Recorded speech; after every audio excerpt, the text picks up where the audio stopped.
guys, welcome back to Scream Queen Stream. Y'all know me, I'm Jessica Cameron. You might not know these lovely people who are in the hot tub with me. I have with me the Deranged Minds from Deranged Minds Entertainment, Mr. Tristan Clay and Destiny Orndoff. Okay, so we are here at the wonderful Slash and Bash, and I wanted to chat about some of our favorite horror films. So today we're going to be doing a hot tub horror movie review for Mom and Dad. So if you guys haven't seen it, Mom and Dad is a film that I believe was released last year. Let me just pull up my notes. Because, you know, sometimes I take notes. So it was released in 2018. It's directed by Brian Taylor. And in Mom and Dad, Nicolas Cage stars alongside Selma Blair. And we don't really know exactly why, but the plot of the movie centers around the fact that parents just at random start going to kill their children. So it doesn't focus on why does that happen. You just kind of accept the fact that in this world, parents want to kill their children. So that is kind of like the plot of the movie. Were there any other, like there was recognizable faces, but were there any other names? I think it was just Selma Blair and Nick Cage. Yeah, those are the only people I recognized. So let's talk cast. Did you like? Did you not like? I think Nicolas Cage did great, and I love Selma Blair. I love her in Legally Blonde, so I think she did awesome.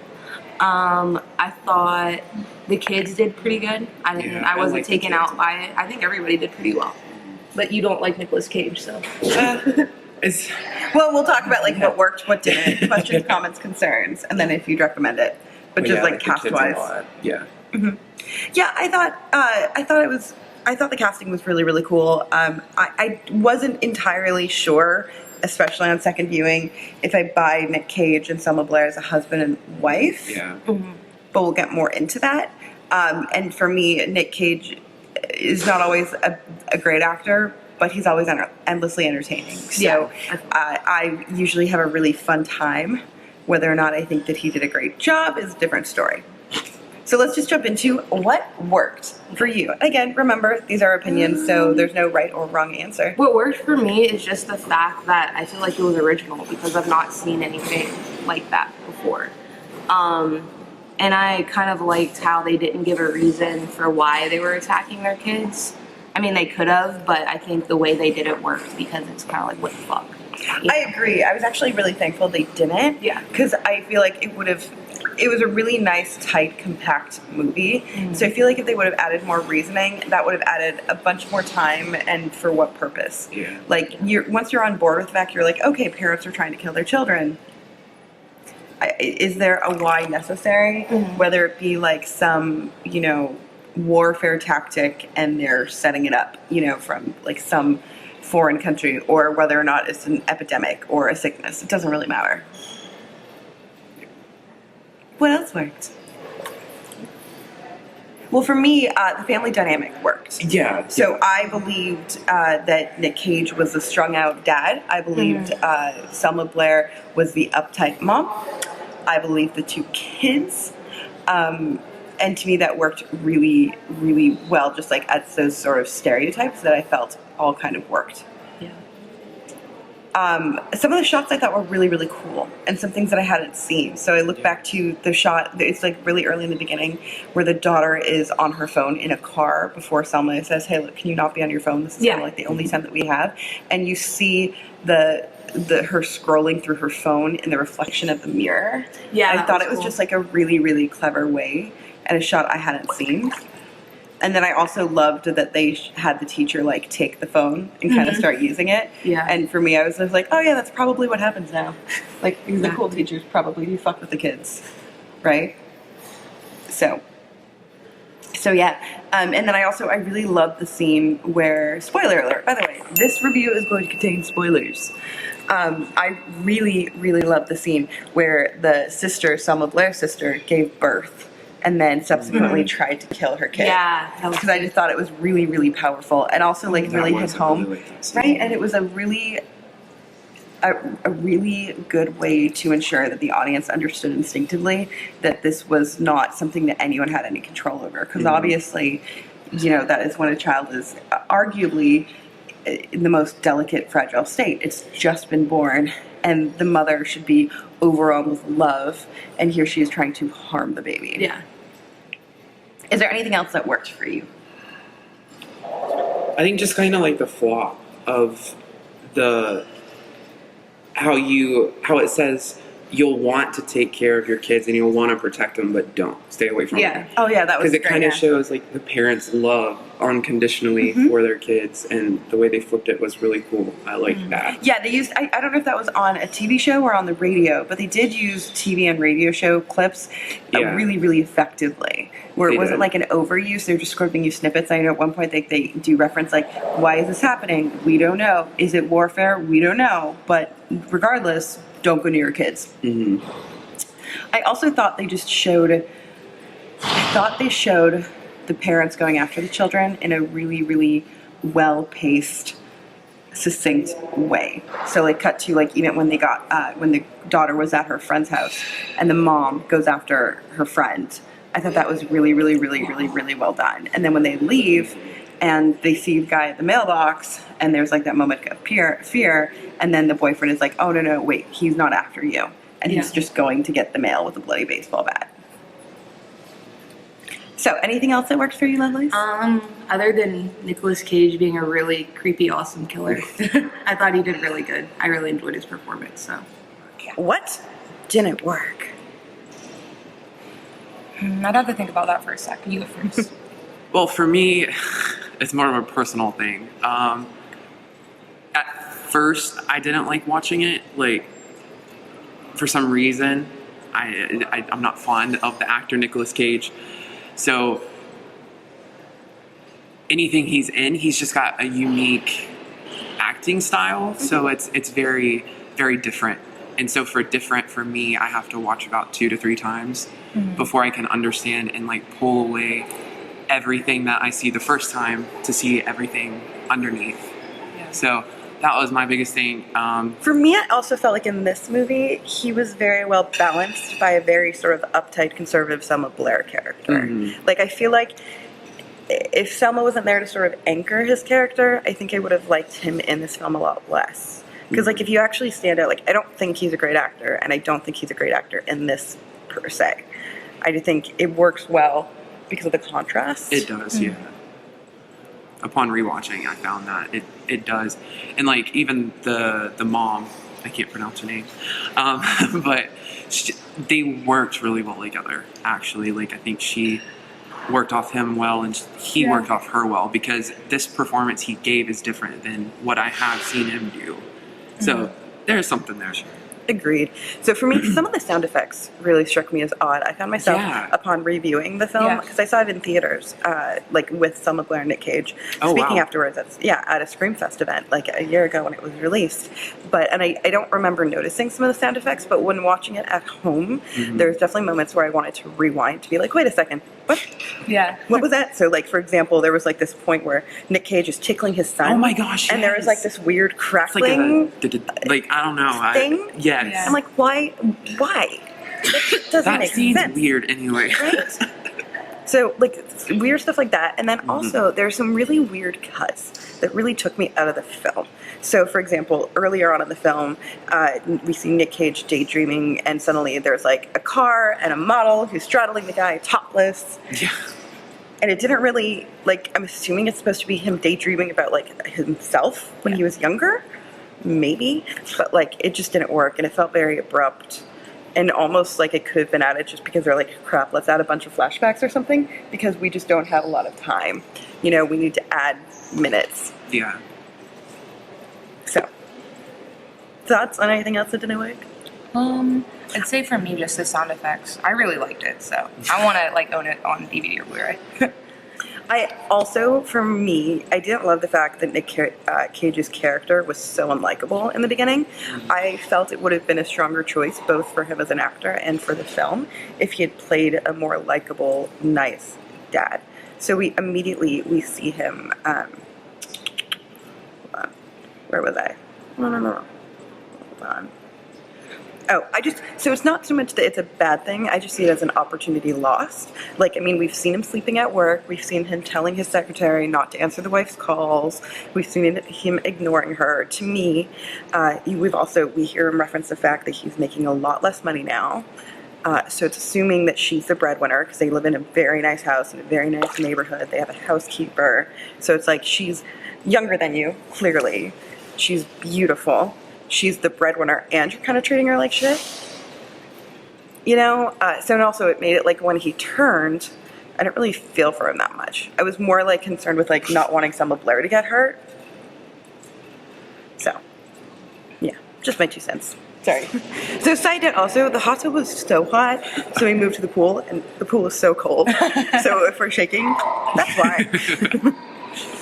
Okay. So, what else did not work?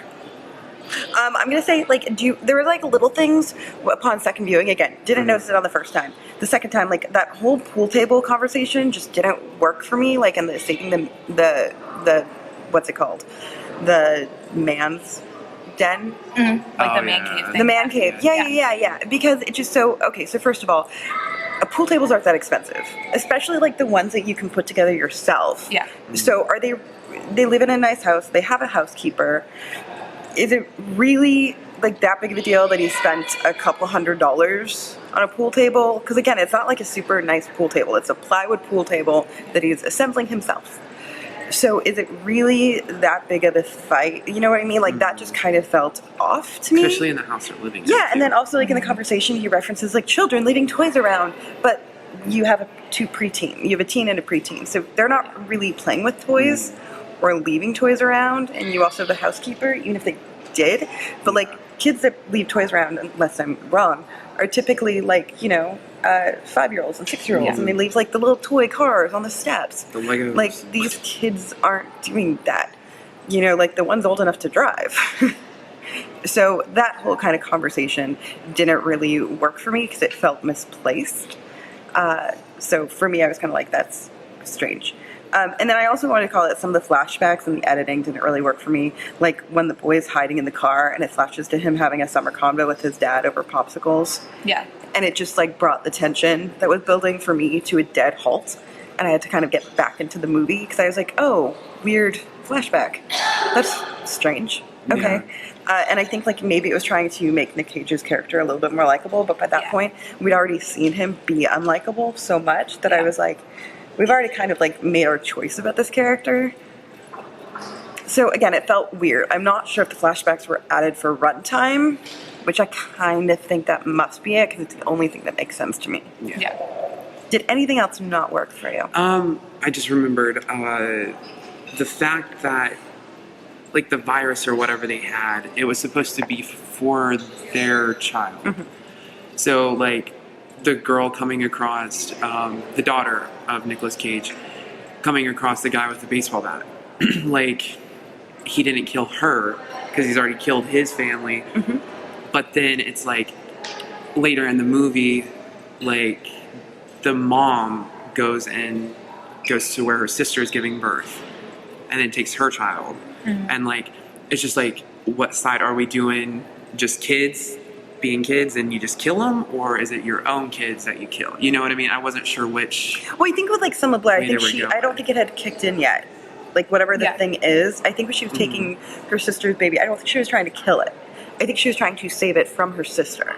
Or the sister tried to kill it. Okay, yeah. And then I think the nurses and stuff tried to take the baby from her because they were just like, I don't think they knew enough of what was going on. I think they were kind of like, let's just put all the children on lockdown. Yeah. Oh, shout out to one of the scenes that I really loved, I meant to mention this, was like the scene of the babies in the nursery, and you just see all the dads kind of salivating at the glass, and they all look like evil with ill intention, and I'm like, oh my god, that scene was really, really great. Agreed. Like, I think that they could have kind of made that a little bit more clear. Yeah. And also, like, 'cause Nick Cage, like, they do go after the daughter's boyfriend, who's not their child. So it's kind of assumed that, well, it's because he's helping to protect the children. Okay. I guess. Yeah, because they even mention, like, don't, even though you want to protect them, don't because you're going to kill them, kind of thing. Yeah. So I guess I see that too. Yeah. Okay, questions, comments, concerns. These are not necessarily things that worked or didn't work, just things where you're like, huh.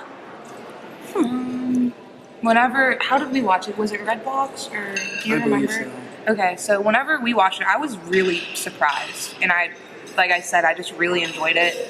I feel like the concept was original, and it was just really fun, and it was awesome to see Nicolas Cage as like a crazy killer. So I really enjoyed it, and I would recommend getting it, at least to rent it, but I want to own it.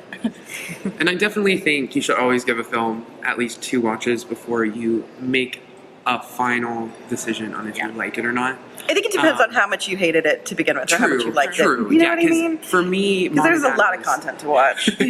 Like, if I had to watch every movie twice, I don't think I'd ever. No, I'm not advising that. But if you are on like the fence about it and you think that there is like, because there's so many original movies coming out, thankfully, more on the lower scale. But that one I'm glad I rewatched because I think I found more enjoyment out of it the second time. I thought there was a lot of conveniences. So again, didn't really bother me, but I also think like there's a lot of conveniences. Even it's like the boy proactively taking the gun out of the case. You know what I mean? Where I was like, I don't know if I would buy that child who's kind of like all over the map, not really paying attention. Why would he take and load the gun? Yeah. You know, why would he even know where it is, first of all? Secondly, why would he proactively take it? Because like he seemed to be the one who wasn't sure what was going on. Like the sister was kind of like leading the way, being like, no, you can't see mom and dad. They're bad. Yeah. No. And the other thing for me that's just kind of strange is the ending felt so abrupt. It was just sort of like, now we're going to type the parents and the movie's over. Yeah, I feel that. Oh, but Shoto, something else I really liked a lot was how the grandparents came in. Right? I thought that was a really clever twist. Because now you've got like 3 generations and all the parents are trying to kill, you know? So I think that's interesting. And then like the grandparents don't want their children to like kill their grandkids because they only want to kill their children. Yeah. So I thought that was a really interesting, unique little detail that they added. And I thought it worked really, really well and also added some comedic effect. So, would you recommend this movie to others? Yeah, I would. If you're one of those people that actually like Nicolas Cage and anything he does and know his style of film, watch it. If you're not sure, just go in with that warning and watch it because it's a movie. I really feel like you'll enjoy it regardless. Yeah, it's fun. It's original. It's unlike anything you've seen. So I mean that itself is worth watching. It is a quality independent film. Yeah, and it looks really good. It's beautifully shot. I would definitely recommend it as well. For those of you wondering, it is available to watch on Hulu right now. You can obviously rent and buy hard copies as well as digital copies on various other platforms. But no, I would definitely recommend it. I also just really liked seeing Selma in like a darker movie and doing dark things. You know, we haven't really seen that much of her. And also, shout out, like now, I don't know if you guys are aware, but Selma Blair is kind of like fighting various ailments in real life. I think I did hear that. Yeah, yeah. I want to say it's MS. Let's just pull up her Instagram. She's super nice, by the way, for the record. When I met her at the screening, she could not have been nicer. I'll try to insert the picture here of me with her. She was just so sweet. And side note, also followed me on social media. That's awesome. Yeah, like I think on Twitter or something. Either way, like she was, and I was like, oh my god. Yeah, so she is currently in a battle with MS, and she's getting chemo to try to do some experimental treatment to get her life back. So she has difficulty writing, walking, just doing normal tasks. So, but I also love her Instagram because I find it very inspirational. She talks openly and candidly about the struggles with the illnesses that she has, and how she is not going to let it define her and overcome her.